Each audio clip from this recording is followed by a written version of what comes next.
त्यामुळे विजेच्या मागणीत आणखी वाढ होण्याची शक्यता आहे.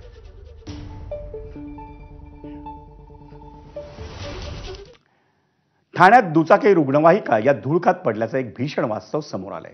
ठाणे महापालिकेकडून काही वर्षांपूर्वी ठाणेकरांसाठी दुचाकी रुग्णवाहिका उपलब्ध करण्यात आल्या होत्या.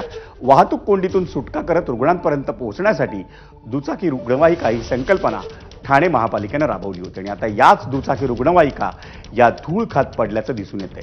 महापालिकेनं लाखो रुपये खर्च करून रुग्णवाहिका ठाणेकरांच्या सेवेसाठी उपलब्ध करून दिल्या होत्या, पण पालिकेचे लाखो रुपये आता पाण्यात गेलेत.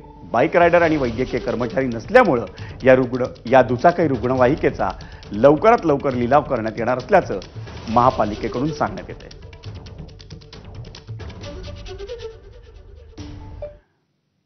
ठाण्यातल्या चरई परिसरात एका चोरट्यानं मंगळवारी मध्यरात्रीनंतर सलग 14 दुकानं फोडल्याची घटना उघडकीस आली आहे. त्या 14 पैकी 8 दुकानांमधून चोरट्यानं 27,950